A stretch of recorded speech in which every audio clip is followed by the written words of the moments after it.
Some scallywag with the IQ of 2 does not know how to do criticism, so I am going to do it myself. First of all, some stuff I say about some games might hurt you, and I frankly don't care, so take this with a grain of salt.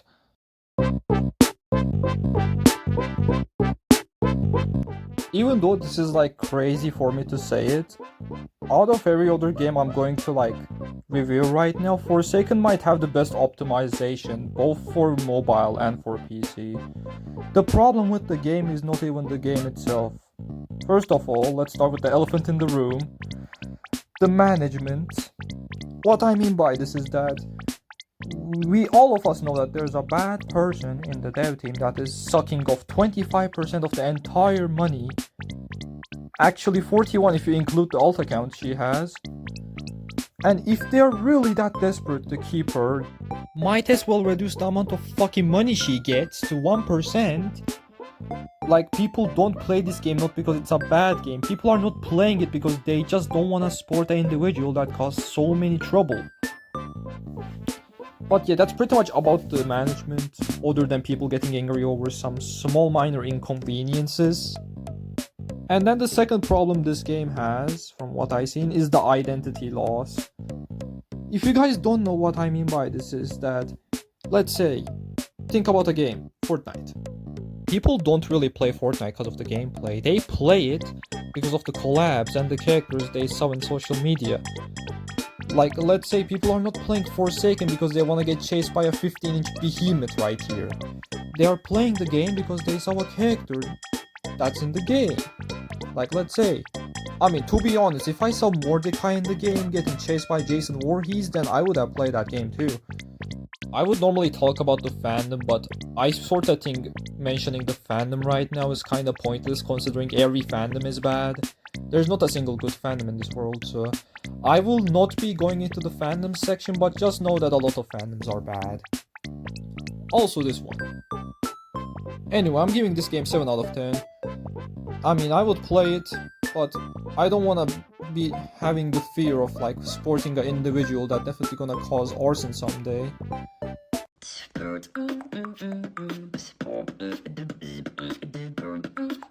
Now another banger I'm gonna talk about is Die of Death. Now, this might be a hot take, but I find Die of Death not that fun, but not to a part where it's borderline boring. You can definitely have so much fun in this game. And every match is unique on its own because of the random stuff people get. Let's start with the management. The management of this game is quite actually well made. If I remember right, there was 5 fucking dramas and every single one of them was handled under 8 seconds of it happening. Which, about that, this game got my respect. The balance is simple. If you work with your team, if there's 8 people, you can slime out the killer pretty easily. If you're alone though, just know that you're fucked from the start. Now, identity-wise, I'm pretty fine with this game. They don't have so many skins. Now, Pursuer has a lot of skins. But in some way, every skin he uses still resembles him, which does not make the game lose its identity. And it's not any collab skins neither. There's only one, which is for Harken, and anything else is just fully original. One thing I kinda hate about Die of Death is that how long the rounds take. As an example, a single round without killing the killer lasts for 4 minutes, at minimum. And if the killer is in a full lobby and is killing people one by one every 30 seconds, the match could go up to a fucking 12-minute round. There's also no problem with that, but I'm just not a big fan of it. Now, this game tried mixing up the modes a little with having a special round every 3 or 2 rounds, which kinda makes it a little bit less repetitive, which I'll give extra points for that. I'll say this game is good. A solid 8 out of 10. Song. Hey, Horses is on this beat. This is the Creepypasta song. Alright, I'ma be honest with you. I didn't really like this game. No, the style of it is good. I like it. But you know what I hate? I hate having really less amount of characters. There's only 8 characters, 3 of them is killers, 5 of them are survivors, which is incredibly limited and makes it quite repetitive. Like, you can just drop this game in a day or two after playing with the characters, but that's out of the point. How could they fix this? They just need to add a new character. If they add 2 more new characters, trust me, this game would be much more fun to play. But yeah, back to the point, I just think this game could be like rated higher. I would gladly rate this game higher, but the lack of characters makes it quite repetitive. I got I said repetitive 5 fucking times. That's why this game is getting a 5 out of 10. Very nice year. I hope your parents have a Merry Christmas. Motherfucker, it's nowhere near Christmas. When they have Christmas. I don't have a tag. This game is quite questionable. I think the main upsurge behind this game was because of the memes that was going viral on TikTok, but I don't know any other explanation. Now, the gameplay is incredibly fucking raw, with you just hiding as Bart or sliming out everybody as Homer. Now, the developer of this game tried making it a little less repetitive by making a lot of special rounds, which none of them are that special. Like, they just add 1 more Homer, or like the entire server is Homer. You get the idea. But you know what? I think the main surge behind this is because the same Fortnite syndrome. People wanna play this game because they saw the characters they seen from the social media. I would have played this game too if there's fucking Moe saying, "Do I have a leaky bomb?" Actually, you know what? Let's ask my friend about this. Why do people play this game? Well, if I'm being honest, I think that You vs. Homer is a great game because, well, like some other ASYM games, it's its own concept to something else. And not only that, but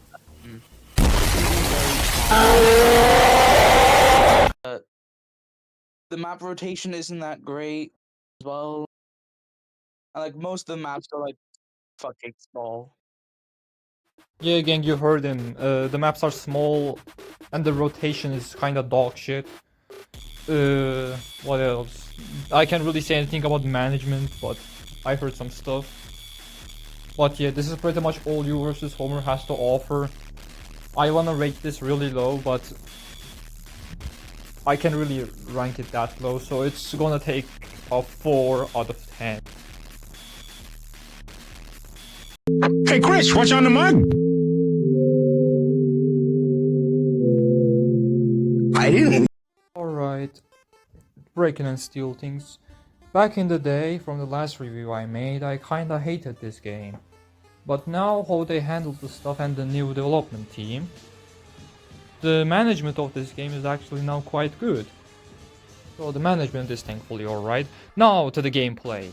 What you do in this game, unlike other games where you are supposed to survive, you only have one mission of bringing a specific object back to the spawn point, or a specific location. If you do that successfully, you pretty much win the game, and it doesn't really matter if you die or not as a survivor.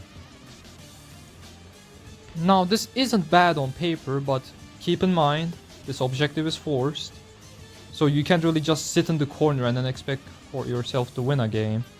You need to put actual sweat and blood into your work just to win the game. 2 problems I see with this game is that, 1, it's janky as hell. Normally I do not mention jankiness in this review, but the hitboxes in this game is fucking horrendous, which kinda makes it unenjoyable as a survivor. Like, as an example, you can snatch people through the walls as Slacker if the wall is thin enough. Don't believe me? Look at this example. But yeah, like that. And then the ragdolls in this game is also quite janky. Which is also, like, sometimes it's fun, but when you're trying to do something important, it sort of becomes annoying. Now, character-wise, this game has the most, like, better character gimmicks in the world. This is the only game I see that has a killer with infinite stamina be balanced somehow. But other than that, I don't really have anything else for this game. No, how could they fix some problems with it? I just wish they can make a specific script where the hitbox does not go through the wall, and if there's a wall, just stay in front of the wall, which could hopefully fix the jankiness of it. The point of this review is not to shit on the games. It's to find a game, see the problem, try fixing the problem. That's the point of this review. I personally had a lot of fun in this game. You might not have it, that's completely fine. But for me, this game stands out just a little bit better than the others. 6 out of 10. Which bumbo clock dog I am? Cause this morning I wake up good enough. Give me a good black clock dog. How can I like a bumbo clock dog this I'ma give? Oh dude, I despise some stuff in this game way too much. But yeah, I will not be talking about all of them. First of all, the management. The management by far was the second worst I saw in this entire world. I can't really be bothered being angry at them right now. After all the developers, I think a bunch of them are minors. And they couldn't handle the stuff professionally, which is completely fine. Anyway. Oh, you really thought I was gonna talk good about the optimization, huh? Fuck no.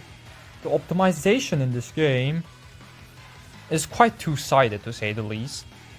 On PC or computers, it's completely fine. On PlayStation or other consoles, it's somewhat okay. And on phone, it's the most insufferable thing I have ever experienced in my life. I don't know about you guys, but on the phone, there's like a problem where sometimes the joystick button underlaps between the health bar and your character, which prevents you from moving sometimes. Same for the jump button. I don't know what about the jump button, but when I press on it sometimes it does not work. It's really disgusting. And it's even bad for me to say all of this considering this game had so much effort put into it. But you see, you can't really have a good game without having either good optimization or good management, and this is the two things this game is kinda lacking. Some stuff like modeling, animations, voice lines, they're still my favorite.